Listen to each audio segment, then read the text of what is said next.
que estão dizendo que a gente está endurecendo é o evangelho verdadeiro. Errado é quem está amolecendo. Amém?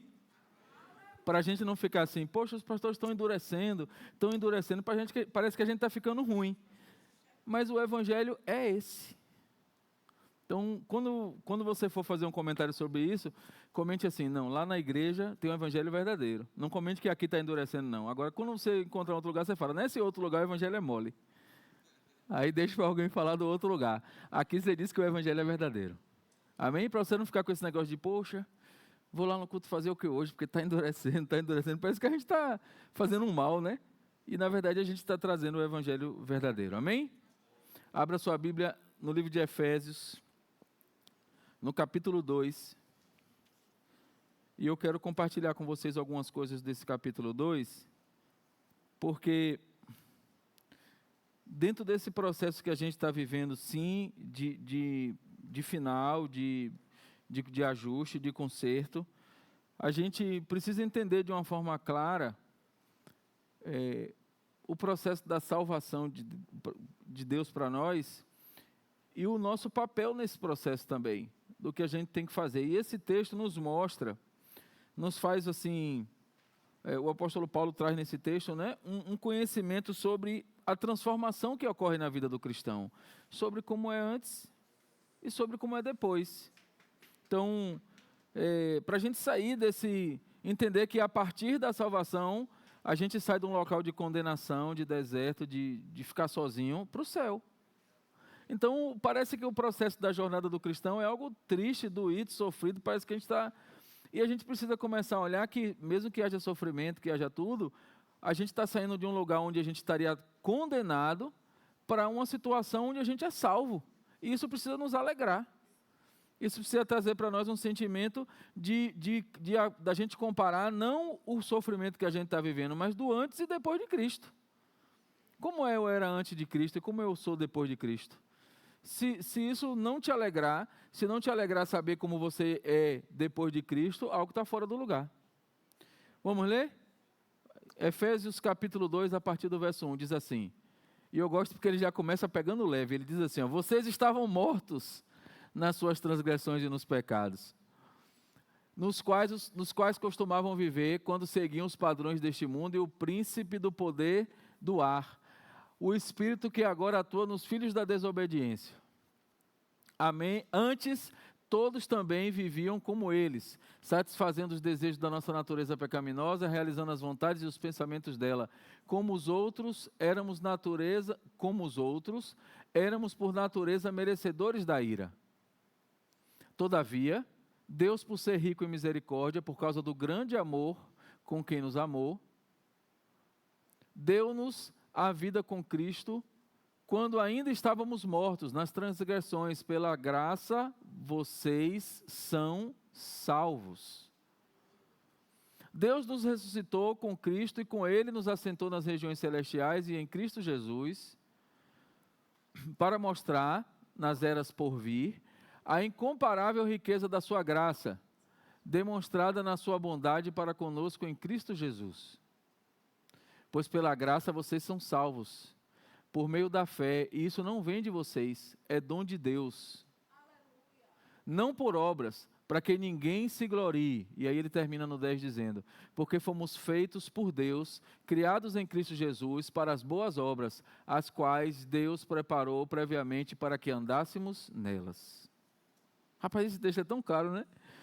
Quando a gente olha para ele, assim, quando eu comecei a meditar nesse texto, a primeira coisa que eu fiz foi olhar para a minha jornada e ver se estava alinhado com esse texto. Porque quando eu olho para quem eu era antes de Jesus, porque eu não sou um desses casos que tem um testemunho assim, eu era dependente de droga, de álcool, meu testemunho não é esse. As pessoas até diziam que eu era crente sem saber. Eu era na escola aquele que fazia as coisas certinhas mesmo quando ninguém estava vendo. O que a galera dizia que era o chatão. Era eu. Então, quando eu me converti, eu não tive dificuldade, por exemplo, com conceitos morais. Eu, por exemplo, não tive. Eu não tenho um testemunho para dar de eu usava droga e parei de usar, eu bebi e parei de beber. Eu não tenho esse testemunho. Mas o meu testemunho é de como eu estava calmamente, tranquilamente, de forma organizada e com muita inteligência indo para o inferno. Que talvez seja pior do que você abandonar, por exemplo, um vício da bebida. Porque o vício da bebida ele é aparente, você vê, o vício da droga é aparente, você vê, você sabe que está errado, você quer deixar. Mas quando você está levando a vida ali, está tudo belezinha e tal, você não tem nada assim que você diga, preciso abandonar isso, parece que está tudo bem. E aí quando parece que está tudo bem, você tem uma tendência natural, não estou falando você especificamente, né? Nós temos uma tendência natural de não achar que não tem nada para ser corrigido. E aí esse texto, ele começa com algumas coisas que eu considero muito importantes. Porque primeiro ele já começa dizendo, você estava morto. Sem Jesus não tinha vida não. Antes de Jesus era morte. E óbvio que ele não está falando que você estava morto, né? Mas ele estava falando que você estava morto no sentido da ausência de vida que é Jesus. Morto no sentido de dizer que se você permanecesse naquele lugar, era a morte eterna. E ele já começa trazendo essa leitura. Vocês estavam mortos. Então, assim, se você está aqui ou está assistindo a gente pela internet em algum lugar e está se achando com alguma coisa, deixa eu te dizer, sem Jesus, você é só um morto.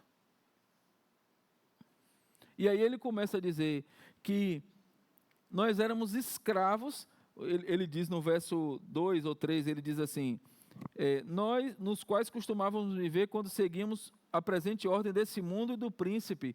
Nós estávamos não só mortos, mas escravos daquele que ia nos aprisionar na morte eterna.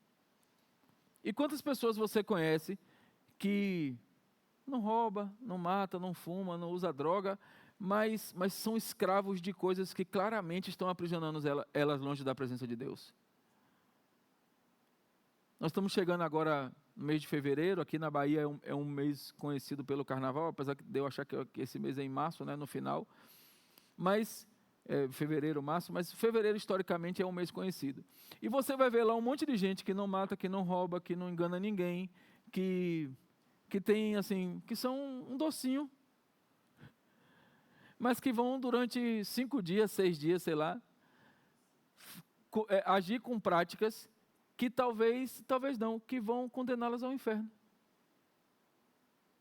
Então, se a gente fosse só pregar o evangelho para quem está aparentemente precisando de conserto, a gente ia reduzir a pregação a uma quantidade pequena de pessoas. Porque quem está precisando, inclusive, não faz questão de mostrar que está. E aqui ele está dizendo logo assim, vocês são todos mortos. É sem Jesus? Está morto. Se você está sem Jesus, você é escravo do mundo que vai te levar para o inferno. O texto já começa largando o doce logo, dizendo, se você está em dúvida aí, eu não sei, porque todos os caminhos levam a Deus, vá nessa. Vá nessa. Essa é a pior armadilha que tem, todos os caminhos levam a Deus. Vá nessa. Porque a Bíblia diz que só tem um caminho que leva a Deus, é o sacrifício de Jesus na cruz. Mas eu não acredito nisso, está tudo certo.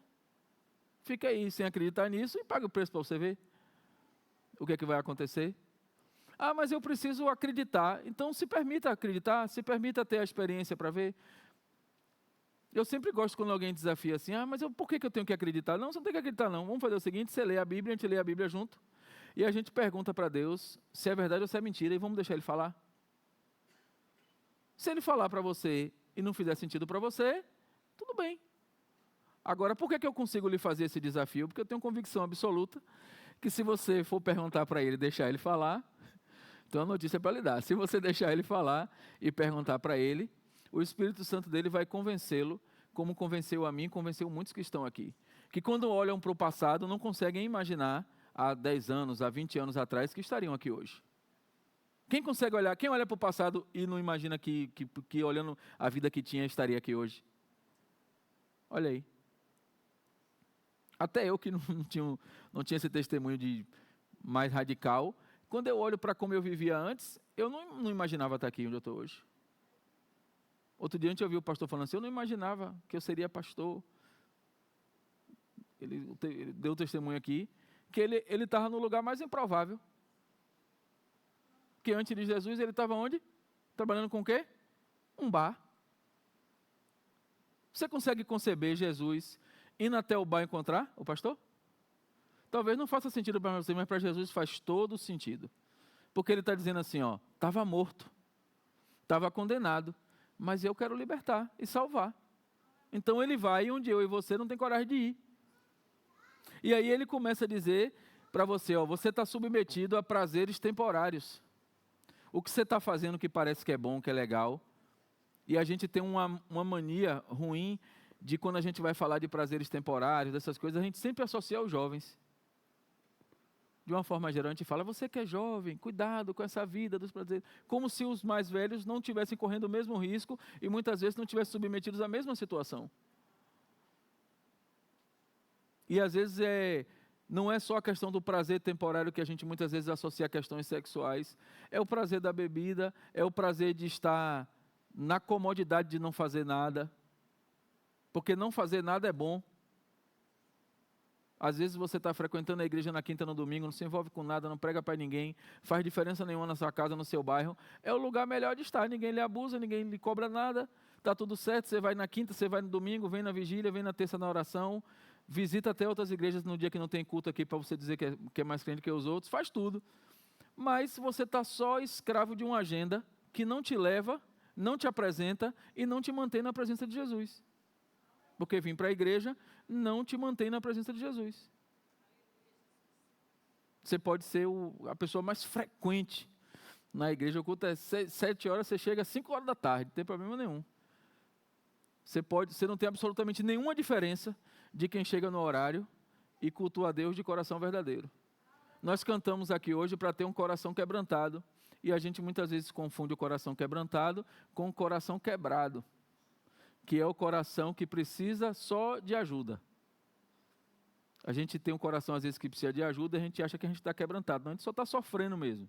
Coração quebrantado é aquele coração que se dispõe a não mais viver os próprios desejos, mas diante da presença do Senhor, se sente tão pequeno, se sente tão disposto a servi-lo, que abre mão de qualquer coisa. Que aí pregar, ou lavar um banheiro, ou arrumar a igreja, ou pintar uma parede, é exatamente a mesma coisa, se a motivação é servir.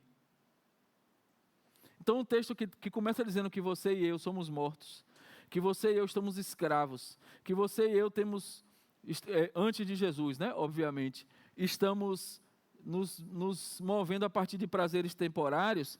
Esse mesmo texto diz que por causa desse comportamento, nós éramos merecedores de ira. Porque se Deus é justo e Ele é, o que é que Ele faria conosco sem Jesus? A gente só experimentaria a ira de Deus. Porque o que merece é aquele que está fora dos caminhos. Só merece a ira. Mas esse mesmo texto que diz que aqueles que vão experimentar a ira, ele começa no mesmo texto dizer que esse Deus que colocaria sobre aquele que não segue a ira, é um Deus rico em misericórdia. Tem traduções que falam rico em misericórdia. A minha tradução fala de misericórdia infinita. Você coloca como você quiser. É muita misericórdia. Seja rico ou seja... É misericórdia para dedéu. O que é importante é que esse Deus, que está lá olhando tudo e está no controle, Ele é rico em misericórdia para dizer para você assim, ó, ainda que você esteja fazendo tudo errado, ainda que seus prazeres momentâneos sejam a sua agenda principal, ainda que você seja uma referência ruim na sua família, no seu trabalho, na sua rua, ainda que você esteja dando mau testemunho, ainda que esteja tudo errado, eu que posso julgar e condenar você, estou disposto, diz Deus, né, para você não pensar que sou eu, diz Deus, aquele que está disposto a condenar você, está antes disso disposto a salvá-lo.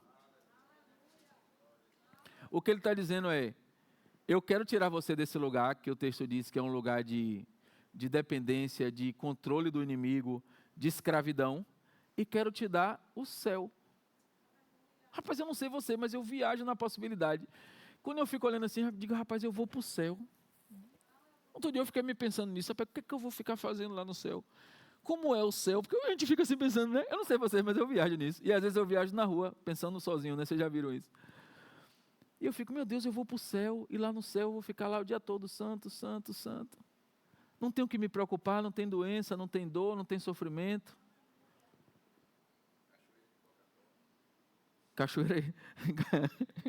Cachoeira de Coca-Cola, você acha que tem Coca-Cola? Não tem doença, não tem nada, né, de repente. Mas o que a gente vai... essa expectativa de ir para o céu, ela precisa nos alimentar de uma forma poderosa para vencer o medo do sofrimento que a gente está vivendo aqui.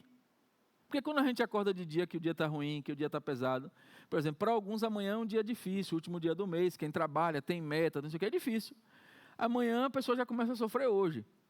Dia 31, a pessoa já sofre 30, meio-dia, ela já está sofrendo 31.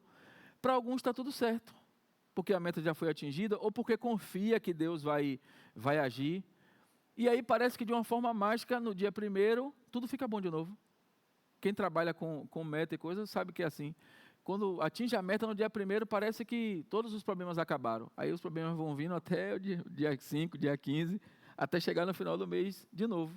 Mas por que as pessoas que estão fazendo isso esperam ansiosamente o final do mês e o começo do ciclo? Porque elas olham para a recompensa. E se nós estamos olhando para a recompensa, por que a gente está se abalando com as coisas? O que o texto está dizendo é, se esse Deus tem infinita misericórdia, e Ele está dizendo para você que Ele tem um lugar no céu para você, comece a viver diante dessas promessas de futuro que Ele já está te apresentando. Imagine você ter a possibilidade de assistir um filme e ter, antes do filme, todos os spoilers positivos que vão acontecer no filme. Só que esse filme é o da sua vida. E aí o texto está dizendo, mais da metade do texto ele diz que tem promessas de Deus que vão acontecer no futuro e que Ele já está te apresentando. Porque se você é crente, se você está lendo a Bíblia, se Jesus entrou na sua vida verdadeiramente, você está lendo, está meditando, está estudando, se está fazendo tudo direitinho, vocês sabem quais são as promessas e o que Deus tem preparado para você no futuro. Talvez você esteja angustiado porque você não está lendo, não está estudando, não sabe o que é que está te esperando. Hoje eu vi antes de vir para cá, tomando uma xícara de café, o celular estava do lado assim, aí vendo umas coisas na rede social, apareceu um texto do pastor Tassos Licurgo, recomendo quem quiser segui-lo, e ele estava contando uma história de John Wesley, ele falava assim, conta que John Wesley estava andando de cavalo durante 3 dias, e ele percebeu que já fazia 3 dias que ele não sofria uma perseguição, e aí ele parou diante de Deus e disse, Deus, tem algo errado. 3 dias, eu crente, 3 dias na jornada sem uma perseguição, não está certo não. Aí disse que ele começou a orar por isso, e aí passou uma pessoa, viu ele orando, e aí como aquela pessoa que tem uma antipatia a crente, fez, não vou resistir. Aí pegou uma pedra e meteu nele, deu uma pedrada nele. A pedra bateu, ele, glória a Deus, voltou ao normal. Não faz sentido para algumas pessoas, mas para a gente precisa fazer. Eu não estou dizendo que você tem que ficar sofrendo o tempo inteiro e sendo chicoteado e perseguido, mas se sua vida se você não tem uma marca de perseguição porque você defendeu Jesus e isso te trouxe um transtorno, tem alguma coisa errada. Se no seu trabalho está todo mundo falando mal de Jesus e você não se posiciona e está tudo certo lá, tem alguma coisa errada. Se na sua rua as pessoas estão se manifestando com outras coisas e você não está se fazendo a diferença, tem algo errado. Tanto que quando o pessoal da mídia me perguntou assim, pastor, qual o título dessa mensagem? Eu falei assim, bote assim, salvos pela graça para podermos pagar o preço. Faz sentido para você? Porque quando você abre mão de prazeres pessoais, quando você abre mão de coisas que aparentemente faz bem para você, quando você abre mão de coisas que parecem que podem te dar aqui uma condição melhor, porque Deus está mandando você fazer, você está pagando um preço.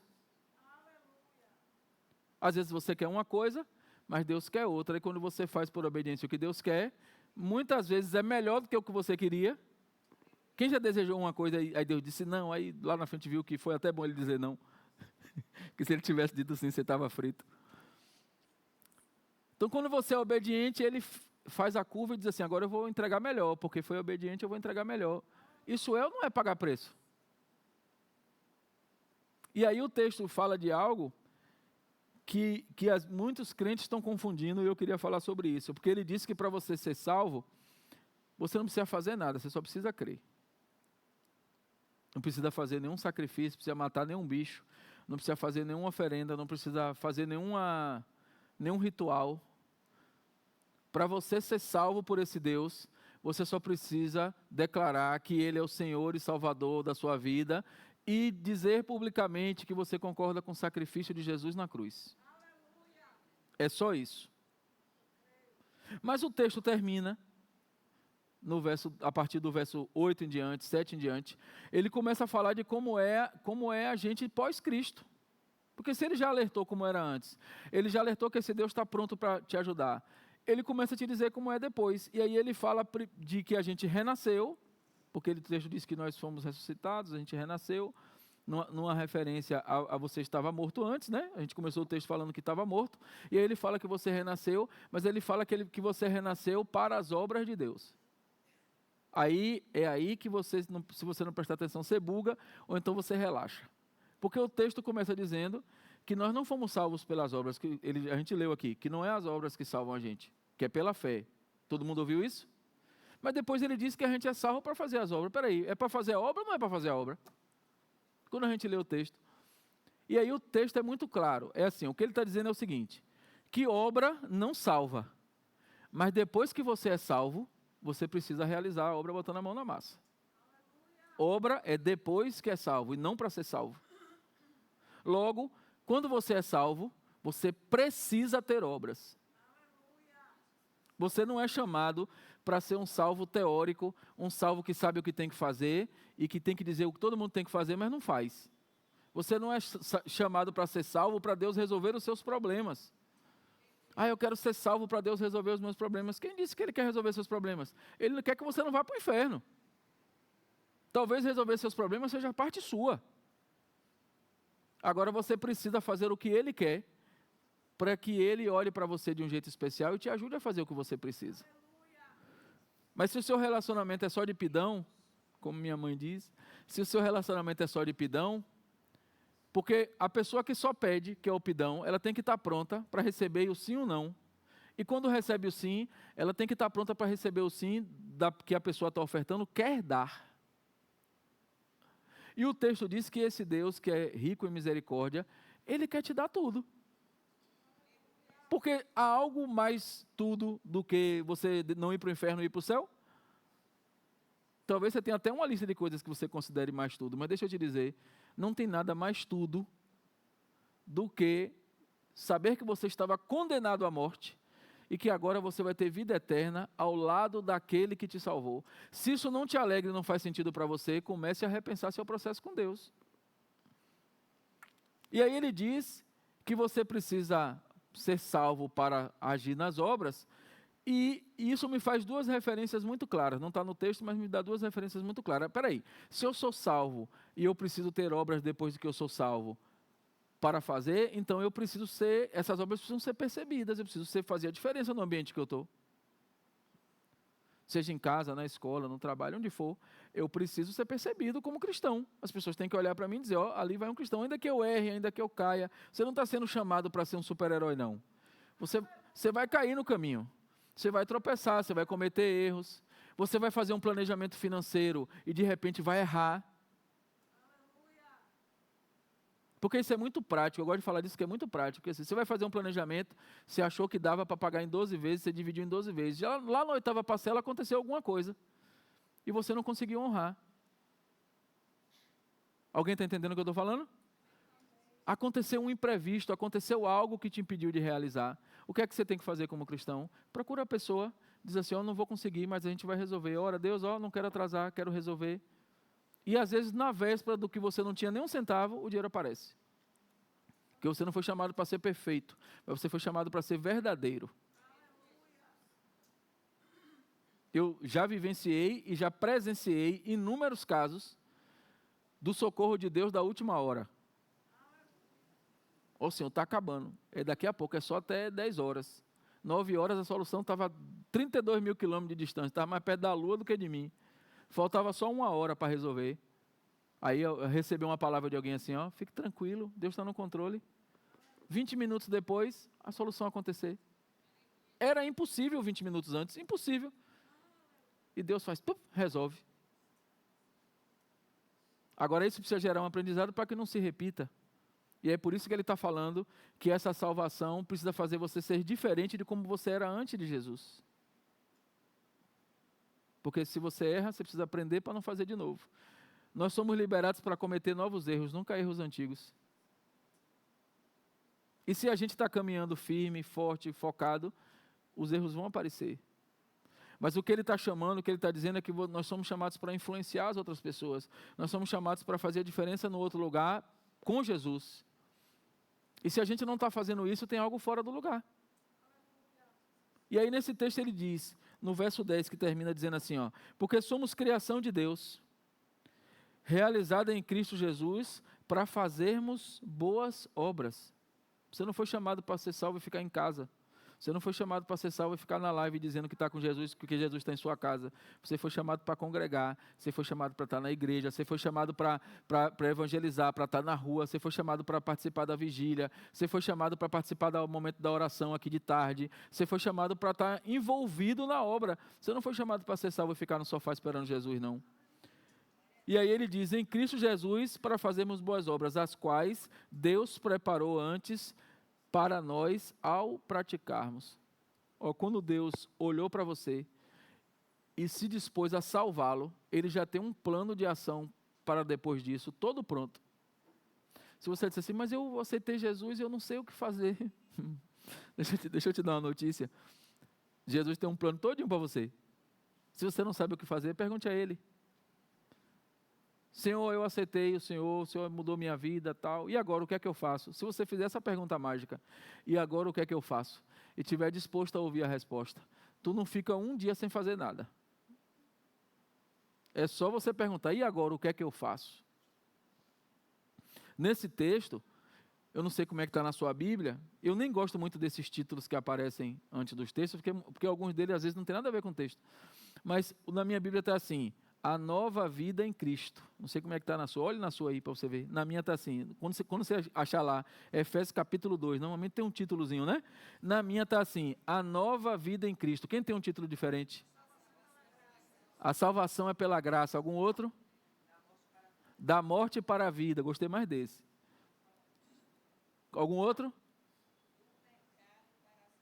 Do pecado para a salvação. Que é a mesma coisa, eu gostei mais daqui do de Cláudio, da morte para a vida, não é?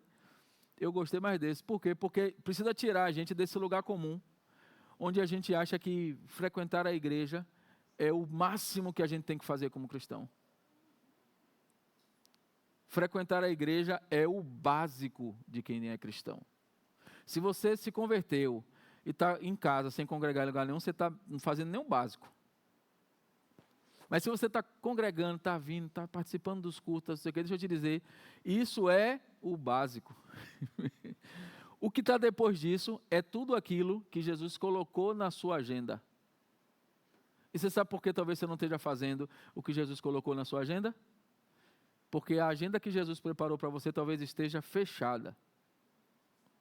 Talvez você esteja usando a sua agenda. Talvez você esteja olhando para a agenda que você planejou, que você quer que aconteça, do jeito que você acha que é, e o que o texto está dizendo é, você precisa, a fase que você estava morto já passou. A fase que você era escravo já passou.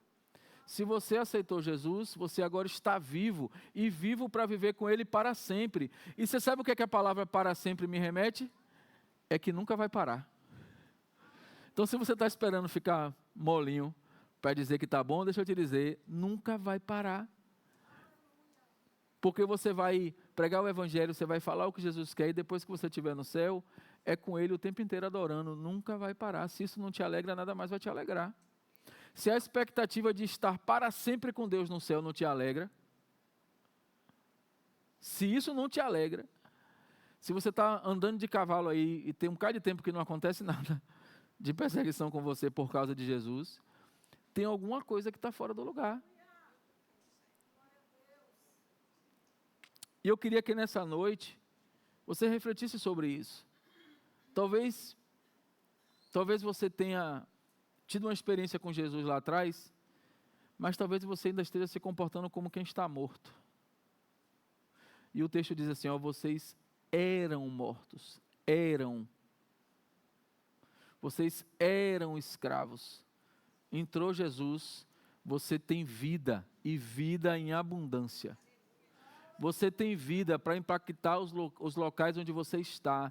Você não foi chamado para ser um cristão perfeito. Você foi chamado para ser um cristão quebrantado diante de Deus.